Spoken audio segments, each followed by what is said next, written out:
Tapes and Scoutings, a podcast where two friends review every single movie they watch. Tim, Yeah. let me take you to the best year of the 80s. 1986? 1986. 1986. Labyrinth. Oh, man. Yeah, buddy. What a great place to be in 1986. Absolutely. Watch this Labyrinth. January 20th, 2023. It is 1 hour and 41 minutes. It is a fantasy musical directed by the absolutely legendary Jim Henson. Like, there's no other way to Yes. introduce Jim Henson. An absolute fucking legend. For sure.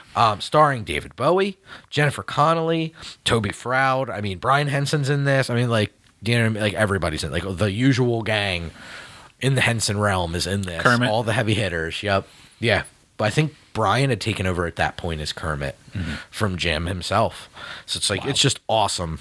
This movie's awesome. Sam had never seen this movie. And Yes, I was going to ask. it's been on the radar to show her. We watched not too long ago. If you go back a few episodes into the podcast realm, you'll find that I made her watch Phenomena, which is the young Jennifer Connelly. I was like, got to watch the other young Jennifer Connelly standout movie. And then we'll get to slightly older Jennifer Connelly here in a couple episodes. Spoiler alert. Ooh. Yes. Yeah, so pretty cool. This movie, if you haven't seen it, 16-year-old Sarah is given 13 hours to solve a labyrinth and rescue her baby brother Toby when her wish for him to be taken away is granted by the Goblin King himself, Jareth. Yeah, this movie's awesome. There's a toy up there you can't see across from me that is David Bowie from this movie. Yeah, there it is. It is like ever popular. I know several people who have costumed this for various it's a reasons. cool costume. That's an awesome costume. For sure. Super iconic. You got to shove at least 4 socks into your crotch to do it, but it is totally Not everybody does. No, and those people are forgotten Yeah. because let's be honest, in addition to starring David Bowie and his junk is part of the cast. It's ridiculous. But yeah, I need 7 socks. this movie is awesome. It is one of those movies I saw as a kid and it like blew me away. Yeah. Like of all of the movies that like you get Never Ending Story in there. We talked about Princess Bride already in a couple episodes. There's these movies that fit into this realm of like they feel like storybooks or fairy tales Right. to me. And I don't think this is necessarily the best one of those, Cliff. Before you jump on me about mentioning Princess Bride, Cliff. I think Princess Bride is a better film than this. However, I think this is the best at feeling like a fairy tale to me. Okay. It has that quality. It has this very odd dreamlike quality to it. Even Yes. the way it's filmed, it's almost like they shot it in a haze the entire film. Like it's so like this beautiful nightmarish at times like dream that you wake up from and you immediately are like, I could write down every moment of this dream. Like it's so absolutely encapsulates that feeling to me. Super good. I think it's really cool. It's the first time I ever saw a Muppet take a piss.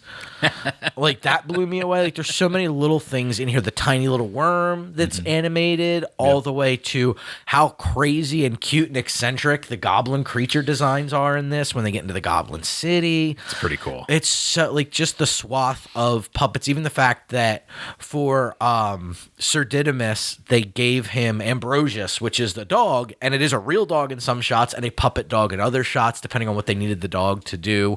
If it was a real dog or a puppet, it's just an absolute cool. delight. And then you have the gigantic creatures like Ludo, Yeah. and the even bigger ones that are like walking animated statues in the goblins. It's just so cool, and it's just really awesome. Brian Froud doing all of the design work, same as like Dark Crystal. Right.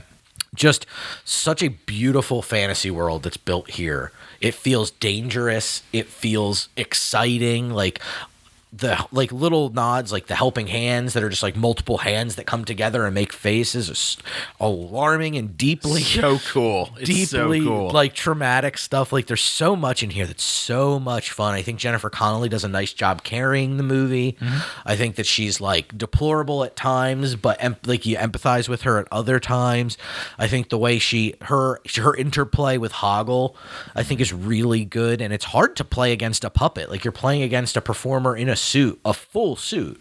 Right. And it's like, that's not easy work to do. And I think she does it convincingly.